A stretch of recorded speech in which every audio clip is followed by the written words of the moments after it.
Hey, God bless you, my friend. This is Sister Sharon, and today we are discussing what to do when your loved one marries someone you don't like. Well, friends, let me put it to you straight with no chaser. Mind your own business. 1 Thessalonians chapter 4, verse 10 through 12 tells us to live quietly, minding our own business. 1 Peter tells us in chapter 4, verse 15, that we should not pry into others' affairs. Listen, beloved, there are so many families that are being destroyed because someone has decided that they don't like who their loved one married, and they are going to press the issue. They're going to try to control the person. It's usually, friends, a parent who doesn't like who their daughter or son has chosen. And out of a spirit of control and arrogance that usually manifests in bullying the child, they end up doing what will destroy those relationships. When you put your mouth on your son or daughter's spouse, you are going to tear up your own house. Because, friend, and I'm talking your spiritual house, when you continue to badger and belittle and put down your child's chosen spouse, friend, you are treading on something dangerous. Do you not know that your daughter or your son, they chose this person, and you need to respect it and back off? I'm going to say that again. You need to respect it and back off. The scriptures tell us, my friends, when you are quarreling and constantly in strife over somebody else's spouse, this is who they married.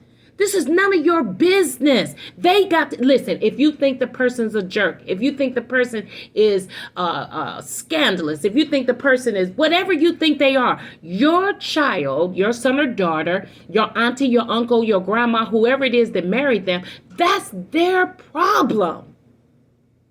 And for you to keep badgering and bullying, oh friend, you need to mind your own business. Proverbs chapter 20 verse 3 says, it is an honor for a person to cease from strife, but every fool continues to quarrel. When you are constantly quarreling with your daughter, quarreling with your son over their spouse, oh, friend. Well, what is it, Mom? I just don't like her.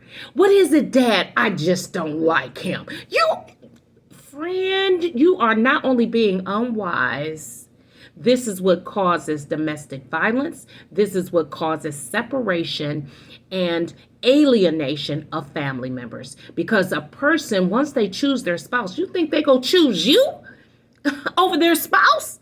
There are many people who have nothing to do with their families because you're out of order, constantly speaking negativity over their spouse. You're out of order. But let me tell you something, friends. If you get married to someone that you already kind of know your family don't like them, and you start telling your business, when you and him or you and her have a little quarrel and you start telling your cousin who you think ain't running their mouth, they go straight back to your mama and your daddy, and they carry all your information because why? You told it. You got to be mature. You got to be strong. You have to find a confidant in the Lord. Cast all your cares upon the Lord concerning your marriage, friend, because if you open up your mouth and start talking to mama and them, grandma and them, and auntie, then when you and your spouse patch things up, you done left them with all your baggage. And this is what begins to bridge all of the negativity because you keep telling them information they are not and should not be privy to. So this is what could cause people not to like the spouses because the one spouse is a motor mouth. Oh, yes, friend, hear the wisdom of the Lord. You got to learn to keep your mouth shut. You go tell all the negative. Then you patch it up and it's left out there. And you start building these walls of resentment with your family because they're going to always choose you. It's human nature, friend. So I exhort you, I beseech you, friend, if you have married someone, and listen, some people, I don't care how much you try. If you marry outside of your race, they're just going to hate them. They're just going to hate them. This is how some people's mindset and paradigm is. And unless you are wise to walk in that relationship, that covenant, making your spouse honorable and respecting your covenant, friend, you got to leave and cleave mama now. That's right, because you got to stand judgment. When you stand on judgment, you will give an account about this covenant. This is the most, next to your relationship with Jesus and with God the Father, friend, this is your most important earthly relationship, is to your spouse. So you that are all off in folks' business, what is the word? What to do when your loved one marries someone you don't like? Can we go to school today? The answer: mind your own business. I know that came strong. Beloved, I'm going to say it again. Mind your own business. You will put yourself in a place that is not good before the Lord because of the bullying, the harassment. You're harassing your loved one over their covenant partner. You don't want to end up in trouble with God. Because as long as you got all this strife going on, you won't have peace because you're obsessed over somebody else's choice.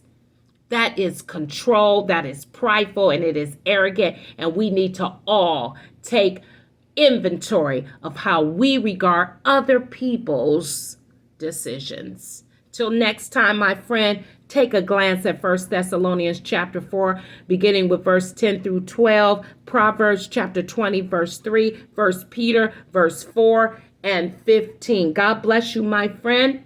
Till next time, some of you need to go and apologize for putting your mouth all over that person's spouse. You need to humble yourself and back out and get some business. Oh, yes. You need to apologize. Make it right. Make it right. Do it. So you can experience restoration. So you can experience it, my friend, in the name of Jesus. God bless, my friends. Till next time.